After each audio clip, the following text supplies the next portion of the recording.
Cough syrup की बोतल, जिसे कभी बीमारी में राहत देने के लिए बनाया गया, उसे कैसे उत्तर प्रदेश से लेकर देश विदेश के किशोरों की नशे की गंभीर लत बना दिया गया।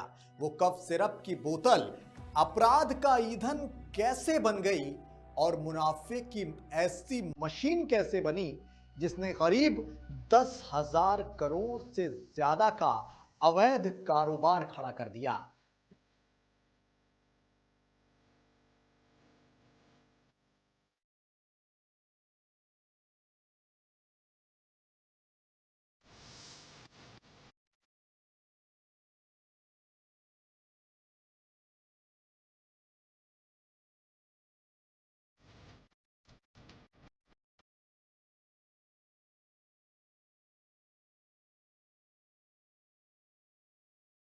वाराणसी पुलिस, ड्रग कंट्रोल विभाग और खुफिया एजेंसियां महीनों से सिंडिकेट की गतिविधियों पर नजर रख रही थी और फिर सामने आई एक ऐसी तस्वीर जिसने सबको हैरान कर दिया। एक संगठित गिरोह जिसमें शामिल था लालच, नत और लूप होल्स का एक बड़ा अवैध खेल। मेडिकल स्टोर्स, थोक विक्रेता, बीच के एजेंट और अंत में वो गुमनाम चेहरे जो रात के अंधेरे में ट्रॉली बैग्स में कफ सिरप लेकर पेटियां लेकर गायब हो जाते। आज के विश्लेषण में हम आपको बताएंगे कि यह सिंडिकेट कैसे काम करता है, कौन कौन इसके तारों से जुड़ा बताया जा रहा है और प्रशासन ने किस तरह इसकी जड़ें काटने का दावा किया है। क्या कफ सिरप सिंडिकेट का पूरा खेल अब खत्म हो चुका है या इसकी जड़ें अभी भी कहीं गहरी दबी हुई हैं? तस्वीरें चौंकाने वाली हैं, खुलासे आपको सोचने पर मजबूर कर देंगे और सवाल ये खड़े हो रहे हैं कि वाराणसी जैसे शहर में ये सब बिना किसी की नजर में आए इतने सालों तक कैसे चलता रहा। चलिए शुरुआत करते हैं कफ सिरप सिंडिकेट की वो तहकीकात की जिसने पूरे शहर को हिला कर रख दिया है।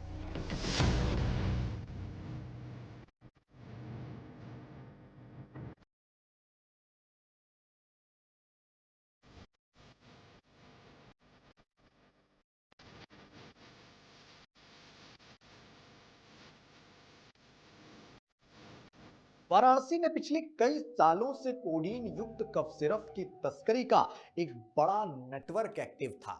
यह नेटवर्क सिर्फ स्थानीय स्तर तक सीमित नहीं था बल्कि कई जिलों में फैला हुआ था और जिलों के साथ साथ इसकी जो जांच हुई है उसमें सामने आया है कि अलग अलग देशों तक भी इसके तार फैले हुए थे। शुरुआती जांच में यह पता चला है कि यह पूरा सिंडिकेट लाखों बोतलों की कफ सिरप की बोतलों की गैर कानूनी सप्लाई कर रहा था। अलग अलग जांच रिपोर्ट्स ये दावा करती हैं कि इस नेटवर्क ने करीब 89 लाख बोतलें सप्लाई की, जिसकी अनुमानित कीमत जो थी वो 100 करोड़ रुपए के करीब बताई जा रही थी। एसआईटी और दवा निगरानी विभाग ने इस पूरे मामले को अब तक के सबसे बड़े फार्मास्यूटिकल मिसयूज केसों में से एक माना है।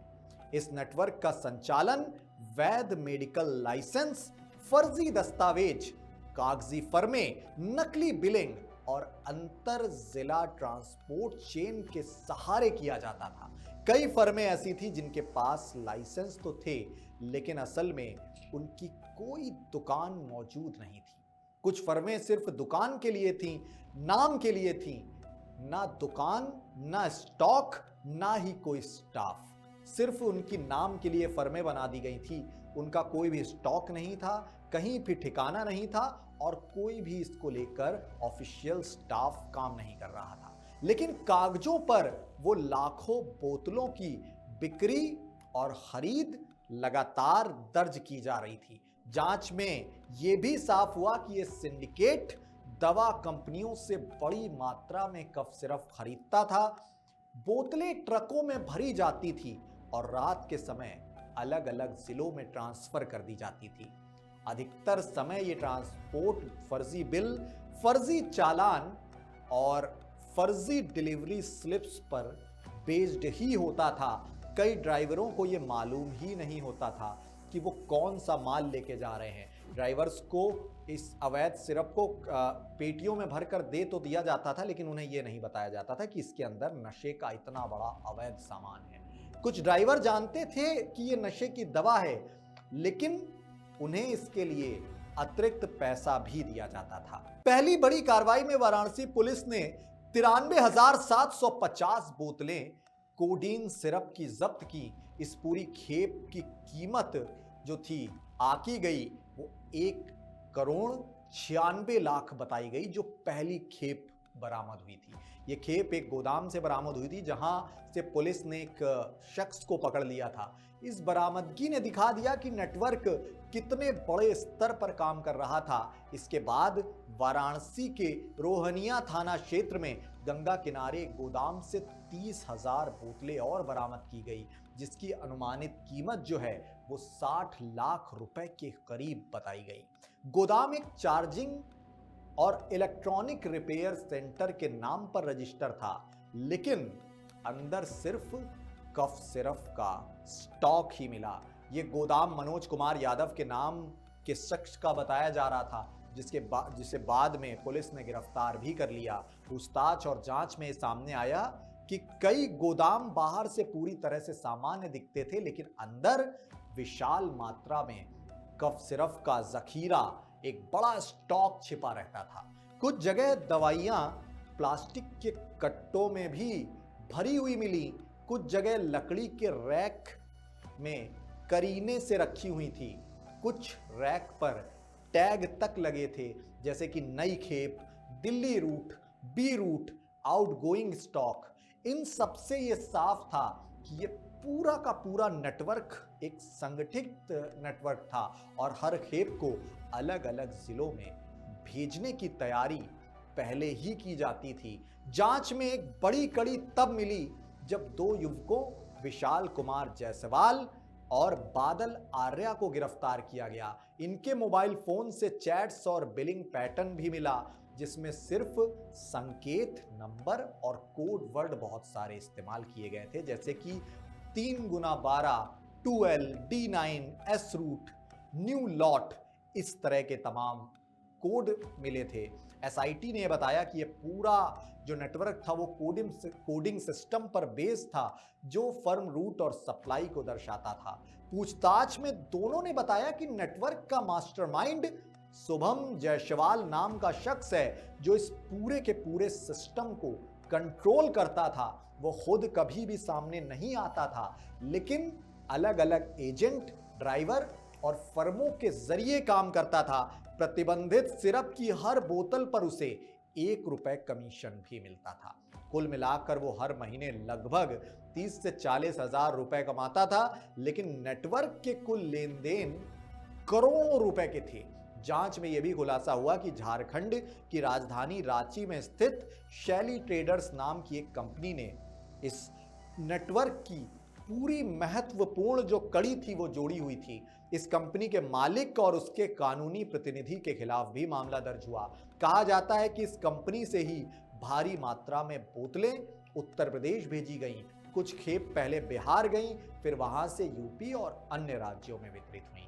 दवा नियामक विभाग ने वाराणसी की 31 फर्मों की जांच शुरू की थी, जिसमें 28 फर्मों पर एफआईआर दर्ज की। जांच का दायरा बढ़ाया गया। कुल 102 फर्में शक के घेरे में आईं। इनमें से 26 फर्मों के लाइसेंस रद्द कर दिए गए। 12 नई फर्मों पर हाल ही में मामला दर्ज किया गया।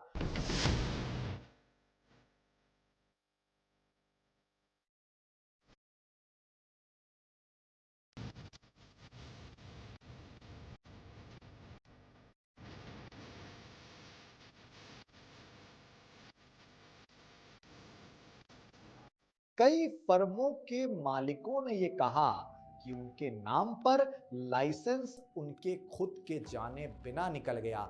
जांच में यह भी सामने आया कि कुछ एजेंट नकली दस्तावेज, झूठे मेडिकल सर्टिफिकेट और फर्जी पहचान पत्र के आधार पर लाइसेंस जारी करा लेते थे। लाइसेंस मिलते ही स्टॉक ऑर्डर कर लिया जाता था और फिर आगे उसे बेच दिया जाता था, लेकिन असल दुकान कभी मौजूद ही नहीं होती थी। कुछ गोदामों में रखी बोतलों के सीरियल नंबर भी मिले, जो अलग अलग राज्यों की खेप से जुड़े हुए थे। डेटा जो एनालिसिस था, जो हाल ही में अभी जारी हुआ, उससे ये मालूम हुआ है कि कुछ बोतलें महाराष्ट्र, झारखंड और मध्य प्रदेश से आई थी। इससे शक और भी ज्यादा मजबूत हो गया कि ये पूरा नेटवर्क जो है सिर्फ उत्तर प्रदेश तक ही सीमित नहीं था, कई राज्यों तक इसके तार फैले हुए थे।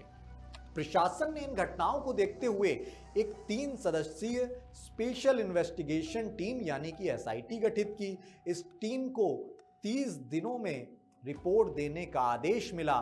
टीम में दवा विभाग के अधिकारी, पुलिस अधीक्षक स्तर के अधिकारी और इंटेलिजेंस यूनिट के तमाम विशेषज्ञ शामिल हैं। एसआईटी ने जांच में यह पाया कि नेटवर्क का पूरा ये जो ढांचा है वो 3 स्तरों में बना हुआ था। पहला स्तर जो है वो फर्जी फर्में और लाइसेंस का था। दूसरा स्तर थोक, स्टॉकिस्ट और गोदाम नेटवर्क पर बेस्ड था। और जो तीसरा स्तर है वो अवैध रूट और डिलीवरी चेन से जुड़ा हुआ है। रिपोर्ट्स की माने तो अधिकतर अवैध खेप रात में ही भेजी जाती थी। साधारण कंटेनर्स में इलेक्ट्रॉनिक्स के सामान या किराने के माल का बिल लगाया जाता था और उसके पीछे ये भरा होता था देश भर के तमाम युवाओं को नशे की जद में डालने वाला ये कोडीन युक्त अवैध सिरप। ड्राइवरों को अलग अलग रूट दिए जाते ताकि एक ही वाहन पर संदेह बिल्कुल भी ना हो। जांच में यह भी सामने आया कि इस सिरप का इस्तेमाल असली मरीजों की तुलना में नशे के रूप में बहुत ज्यादा किया जा रहा था। कई जिलों में नशेड़ी युवाओं का कोडीन सिरप जो है उस पर निर्भर रहना लगातार बढ़ता जा रहा था। सिरप सस्ता और आसानी से मिलने वाला था, इसलिए इसकी मांग भी बढ़ती चली गई। कुछ मरीजों ने यह बताया कि वो 200-300 रुपए में ये बोतल खरीद लेते थे। कुछ लोग रात में 2-3 बोतल एक साथ भी पी जाते थे। इससे शारीरिक और मानसिक दोनों तरह की गंभीर समस्याएं पैदा हो सकती थी। जांच अधिकारियों की जब ये रिपोर्ट सामने आई तो उन्होंने ये बताया कि बिना प्रिस्क्रिप्शन के इतनी बड़ी मात्रा में कोडीन सिरप बेचना और उसे यूज करना पूरी तरह से गैर कानूनी है। लेकिन नेटवर्क ये सुनिश्चित करता था कि कहीं भी एक भी पर्ची ना जमा करनी पड़े। फर्जी नामों पर कैश सेल की रसीद भी काटी जाती थी।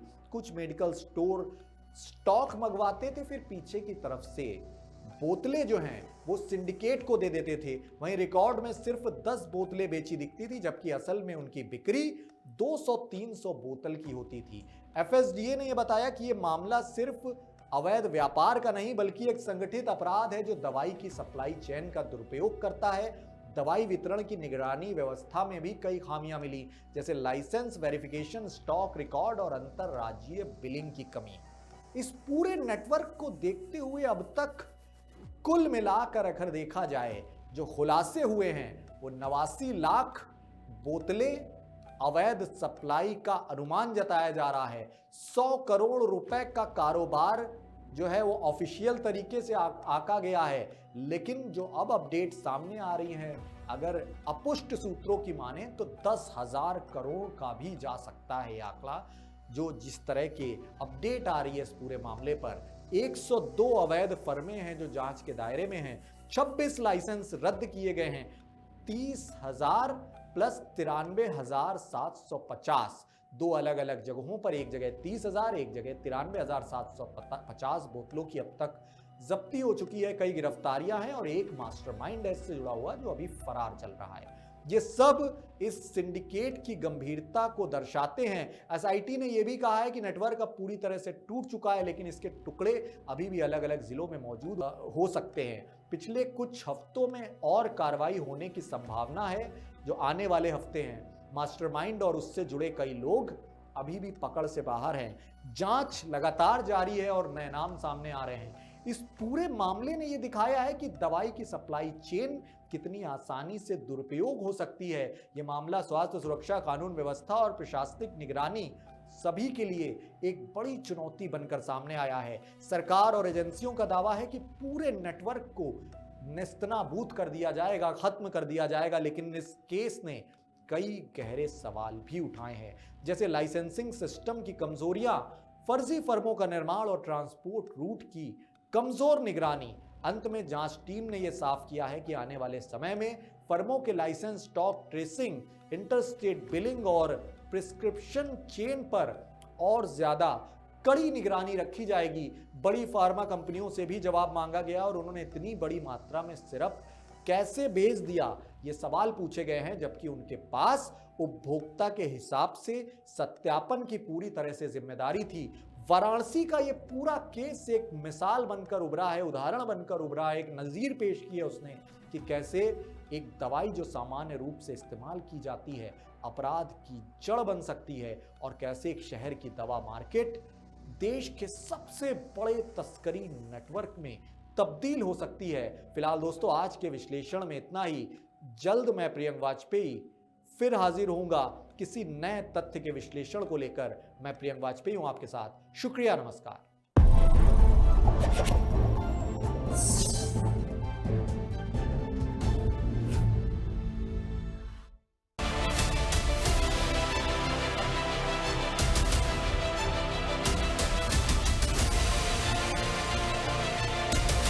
नकली कप सिरप पर सरकार की दो टूक। यूपी में नशीले कोडेन सिरप पर सख्त कार्रवाई। उत्तर प्रदेश में नशीली कोडेन मिक्स कप सिरप की अवैध बिक्री और तस्करी के खिलाफ योगी सरकार ने जीरो टॉलरेंस की नीति अपनाई है। मुख्यमंत्री योगी आदित्यनाथ के निर्देश पर पूरे मामले की जांच के लिए एसआईटी गठित की गई। आज लखनऊ में गृह विभाग के प्रमुख सचिव संजय प्रसाद, डीजीपी राजीव कुमार कृष्ण और एफएसडीए कमिश्नर रोशन जैकब ने संयुक्त प्रेस कॉन्फ्रेंस में अब तक की कार्रवाई का विस्तृत ब्यौरा प्रस्तुत किया। पिछले 2 महीनों में बड़ी संख्या में सबूत जुटाने के बाद प्रदेश में बड़े पैमाने पर छापेमारी की गई। अब तक कुल 128 एफआईआर दर्ज की जा चुकी है। 3.5 लाख से ज्यादा बोतलें कोडेन मिक्स कप सिरप बरामद की गई है और 35 आरोपी गिरफ्तार किए गए, जिनमें बड़े सप्लायर और स्टॉकिस्ट शामिल हैं। नशा मुक्त भारत, नशा मुक्त उत्तर प्रदेश, इसको सर्वोच्च प्राथमिकता देते हुए प्रदेश में जो अवैध मादक पदार्थ और ड्रग माफिया के खिलाफ जीरो टॉलरेंस की नीति अपनाई भी गई है और इसके हिसाब से कार्रवाई भी चल रही है। पिछले 2 माह में खाद्य सुरक्षा और औषधि प्रशासन जो एफएसडीए है, उन्होंने, एसटीएफ ने और जनपदीय पुलिस ने समन्वित अभियान चला करके कोडीन युक्त जो कफ सिरप होते हैं और जो एनडीपीएस श्रेणी की औषधियां हैं, उनका अवैध भंडारण, अवैध रूप से क्रय विक्रय और इलीगल डायवर्जन, इसके संबंध में एक सघन अभियान चलाया। मुख्य आरोपियों और अंतर्राष्ट्रीय तस्करी का एंगल। मुख्य आरोपियों में भोला जायसवाल, राणा और सौरभ त्यागी शामिल हैं, जबकि 2 अन्य प्रमुख आरोपियों पर भी जल्द कार्रवाई की जाएगी। पुलिस को जानकारी मिली कि नशीला कप सिरप बड़े पैमाने पर बांग्लादेश और नेपाल में तस्करी के लिए भेजा जा रहा था। फाइनेंशियल ट्रांजैक्शन और मनी ट्रेल की भी जांच की जा रही है। प्रमुख सचिव संजय प्रसाद ने बताया कि प्रवर्तन निदेशालय ने भी इस मामले को अपने हाथ में ले लिया और मनी लॉन्ड्रिंग और अवैध कमाई के एंगल से जांच होगी। एसआईटी की अध्यक्षता आईजी करेंगे, जो आगे पूरे नेटवर्क की जांच और खुलासे करेंगे। अन्य नशीले पदार्थ और थोक विक्रेताओं की जांच का दायरा सिर्फ कोडेन सिरप तक सीमित नहीं है।